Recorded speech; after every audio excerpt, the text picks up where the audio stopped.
Boa tarde a todos. É um prazer estar aqui com vocês hoje para darmos continuidade a esse projeto, um projeto tão bonito de leitura e reflexão do Evangelho segundo o Espiritismo. Agradeço de antemão ao setor doutrinário do GPEC pelo convite e hoje nós vamos falar um pouquinho sobre o final do primeiro capítulo, Não Vim Destruir a Lei. Vamos abordar as instruções dos Espíritos, a nova era.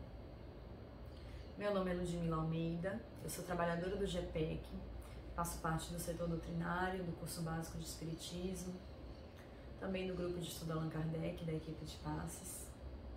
E é um prazer estar aqui com vocês hoje para fazer essas reflexões. Mas antes de mais nada, nós vamos tirar um momento para entrar em comunhão com o alto, nos preparar e agradecer por esse momento. Mestre Jesus, estamos aqui hoje, imensamente gratos por essa oportunidade de leitura, de reflexão e de busca pelo entendimento das suas lições. Que possamos ter a clareza para entender tudo aquilo que nos vier através dessa leitura e que, mais que isso, possamos ter a coragem e a vontade de colocar em prática o nosso aprendizado, porque assim, Mestre, estaremos caminhando no caminho construído por Ti. Nos dá paz, tranquilidade e segurança para que possamos, a cada dia mais, buscar descortinar o véu da ignorância e atravessar para um caminho de conhecimento, de luz, de paz e de amor. Que assim seja. Então, amigos, a gente hoje vai, como eu falei, fazer uma leitura, uma reflexão de alguns trechos da última parte do capítulo 1, o primeiro capítulo do Evangelho segundo o Espiritismo, Não Vim Destruir a Lei. Nos vídeos anteriores, a gente já fez a reflexão desse primeiro capítulo, quando ele fala da primeira parte, que é Não Vim Destruir a Lei, Moisés, depois sobre o Cristo, também sobre a aliança da ciência com a religião, e agora a gente vai chegar na parte final. O Evangelho ele se compõe de, em todos os capítulos ele tem uma citação, da Bíblia mesmo, do texto bíblico, com a explicação de Kardec, o escrito de Kardec, e na última parte do capítulo tem as instruções dos Espíritos, que são textos ditados pelos Espíritos, que vêm para complementar, para enriquecer, para engrandecer o conhecimento referente a cada capítulo. E hoje a gente vai falar sobre esse item da nova era, que é composto por 3 textos, os subitens 9, 10 e 11, são 3 textos diferentes, mas que falam de um mesmo tema, que falam de uma chegada de uma nova era, e de como foi esse percurso, está sendo essa transição, para que a gente possa, como humanidade, como coletivo, chegar à nova era. Então, o primeiro texto, ele já começa de forma muito interessante, porque ele nos é trazido por um espírito israelita.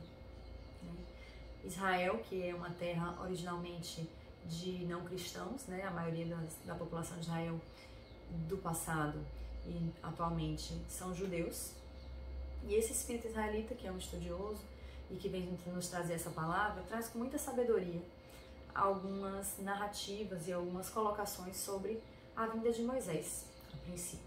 Então Moisés, que veio antes de Jesus, precedendo Jesus, ele trouxe, como já foi discutido anteriormente, ele trouxe essa base, ele trouxe esse conhecimento possível na época, esse entendimento adequado ao povo que vivia naquele local, naquele tempo, porque era um povo excessivamente ligado ainda à matéria, aos sentimentos não tão nobres, e eles não entenderiam completamente a mensagem do Cristo, caso fosse revelada na sua inteireza. Assim como nós hoje ainda não compreendemos inteiramente a mensagem do Cristo. Então Moisés trouxe, como diz aqui o segundo parágrafo, os mandamentos de Deus dados por Moisés trazem o germe da mais ampla moral cristã. Então Moisés trouxe o germe, trouxe a semente, para que aquela população, aquela humanidade pudesse ir se desvencilhando de algumas amarras relacionadas ao materialismo, relacionadas à vingança, relacionadas às mentiras, enfim, aqueles comportamentos que não são adequados, que não são orientados pela moral cristã. Não era ainda possível naquela época se trazer uma mensagem pura e cristalina, mas a lei mosaica que foi trazida por Moisés, ela foi extremamente benéfica, extremamente salutar para que alguns hábitos anteriores, muito deletérios, muito difíceis, fossem abandonados e a população começasse a entender que precisava se voltar mais para o amor, para o perdão, para o companheirismo, para a solidariedade, né? Então Moisés trouxe isso e, como diz o nome desse primeiro capítulo, não vim destruir a lei, né? A gente sabe que a base de Moisés ela foi fundamental para que viesse depois o Cristo, trazendo todo o seu ensinamento, todo o seu conhecimento.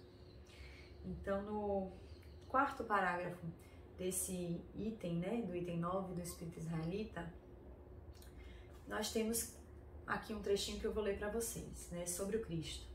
O Cristo foi o iniciador da mais pura moral, a mais sublime, a moral evangélica cristã, que deve renovar o mundo, aproximar os homens e torná-los fraternos, que deve fazer jorrar de todos os corações humanos a caridade e o amor do próximo, e criar entre todos os homens uma solidariedade comum, uma moral, enfim, que deve transformar a terra e fazê-la morada de espíritos superiores ao que hoje a habitam.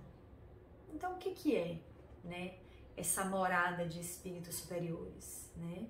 Ele está falando aí de uma transição para uma nova era em que os espíritos já não são tão materiais, tão ligados à matéria, tão ligados a sentimentos menos elevados, tão capazes de ser corrompido pela ganância, pelo egoísmo, pela vaidade, né? Por todas essas características que nos fazem prisioneiros de nós mesmos.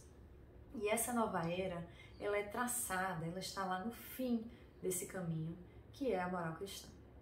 Então essa moral evangélica cristã, trazida por Jesus, é o caminho que devemos percorrer para que a gente possa chegar a essa renovação. Renovação íntima, renovação do espírito, mas renovação também coletiva, né? Porque somos, afinal de contas, a humanidade. Vivemos aqui em sociedade e um não irá à frente sem o outro, né? Nós dependemos, nós somos seres interdependentes. Então a fraternidade, a solidariedade vem junto com o amor, né, trazer essa transformação para a nova era. E aí ele cita no último parágrafo desse trecho, né, do Espírito Israelita, que os progressos estão nos desígnios de Deus.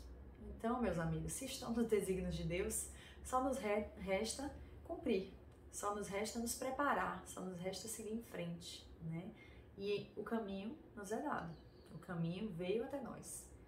E por último, a última frasezinha que eu queria ressaltar desse trecho é a última frase exatamente do texto, que fala que foi Moisés quem abriu o caminho, Jesus continuou a obra e o Espiritismo a concluirá, né? Então, nós estamos vendo aí que são como degraus de uma escada e que a gente tem que alcançar um de cada vez para que possamos cada vez mais compreender, cada vez mais vivenciar, cada vez mais internalizar esses conhecimentos da mais ampla moral cristã.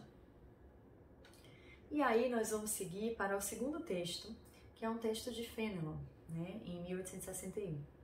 E Fénelon, nesse texto, ele traz, na verdade, uma introdução em que ele nos conta que Deus, em sua inesgotável caridade, permitiu ao homem ver a verdade através das trevas.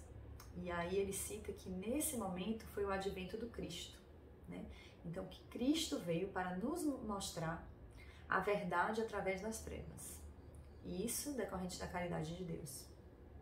E aí ele continua dizendo que após o Cristo, nós retornamos, nós, humanidade, retornamos para um momento de escuridão. E por isso, né, chegou o momento em que era necessário um outro elemento para nos despertar. E esse outro elemento nos veio através da doutrina espírita, dessa comunicação, desse entendimento de um mundo além da matéria, além do nosso mundo visível e palpável. E aí, Fénelon nos traz, nos parágrafos seguintes, uma mensagem de ânimo, de coragem, de convocação mesmo, para que a gente possa seguir adiante, né? Para que possamos ser firmes nesse caminho. Então ele fala: cristãos, voltai para o Mestre que vos quer salvar. Né? Ele nos convoca que a gente vá em direção ao Mestre. Né? E ele segue ainda dizendo, né, que a revolução que se prepara é mais moral do que material. Porque, como a gente já entendeu com os nossos comentários anteriores, o mundo já vem bem evoluído nas questões da matéria, da ciência, nas questões de tecnologia, mas nos falta ainda muito de evolução moral, para que a gente possa alcançar esse caminho que nos leva à nova era, que nos leva a um momento de espíritos mais puros, né, de viver com espíritos mais puros. E por último, nós temos no item 11, né, um texto de Erasto, que foi discípulo de São Paulo, e esse texto vai nos falar de um grande exemplo, de um grande divulgador da doutrina, que é Santo Agostinho. Então ele nos fala um pouquinho que Santo Agostinho é um dos maiores divulgadores do Espiritismo, né? Santo Agostinho que foi cristão e que na época da sua encarnação divulgou muito a doutrina cristã, mas mesmo naquela época ele já tinha aquele sentimento, aquela noção, mesmo que ainda primordial, da existência de um mundo imaterial, né, da continuidade da vida. Então, nesse texto de Erasto, ele nos fala que Santo Agostinho clamava, né, ainda, né, quando perdeu a sua mãe, ele falava: estou certo de que minha mãe virá visitar-me e dar-me os seus conselhos, revelando-me o que nos espera na vida futura. Então veja que esse espírito, né, esse espírito tão iluminado, já muito adiantado, já tinha essa noção, essa clareza de que os ensinamentos cristãos por si só não bastavam. Além do ensinamento de Cristo, que era o possível para nós naquele momento, vinha também o ensinamento do Evangelho segundo o Espiritismo e da doutrina espírita, que nos mostra que, muito além desse mundo material, existe um mundo imortal, imaterial, que precisamos, e aqui eu digo material no sentido de matéria densa, tá? Porque a gente sabe também que a matéria sublime existe, mas enfim, voltando, nós temos ainda que entender, que aprimorar, que compreender as nossas relações e a nossa vivência, tanto quanto encarnados, quanto como espíritos não encarnados, ou seja, fora dessa encarnação em que estamos. Então não basta estarmos aqui, fazermos o nosso papel, mas precisamos, além disso, compreender tudo o que está para com o outro e para quando formos desta vida para outra vida. Então, meus amigos, há muitas outras lições nesses textos, há muitos outros pormenores que poderíamos abordar, mas hoje a gente precisa encerrar com essas reflexões para que possamos compreender essa escalada e esse convite para que possamos trilhar o caminho da moral cristã, trilhar o caminho da doutrina, para que possamos cada vez mais abrir a nossa mente para as verdades, para clarear o nosso caminho, o nosso entendimento e a partir disso começar a interiorizar esses conhecimentos e, como eu disse no começo, trazer frutos, né? Trazer mudanças, trazer evolução individual e coletiva. Era isso que eu tinha para comentar com vocês hoje e vamos agora fazer uma oração de encerramento.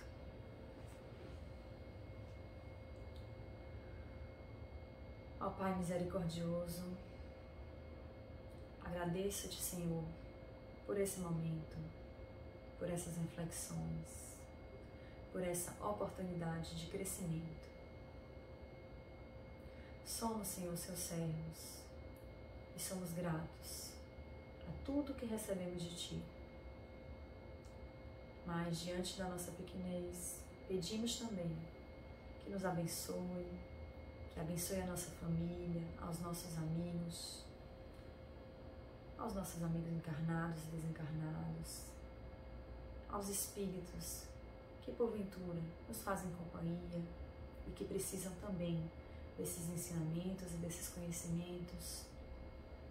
Abençoa, Senhor, a todos aqueles que estão nesse momento fragilizados, doentes, famintos, desprovidos de bens materiais, desprovidos de um ente querido, com saudade. Abençoa e conforta, Senhor, aqueles que estão nos hospitais, nos manicômios, nas prisões, sejam elas as prisões físicas ou psicológicas. Abençoa, Senhor, as crianças que estão ainda em sua formação intelectual e moral, que elas possam ter exemplos dignos, que possam transformar em adultos de bem. Abençoa, Senhor, por fim, a cada um de nós que cruzar o nosso caminho, que possamos ser luz, que possamos ser amor, que possamos ter compaixão pelo outro.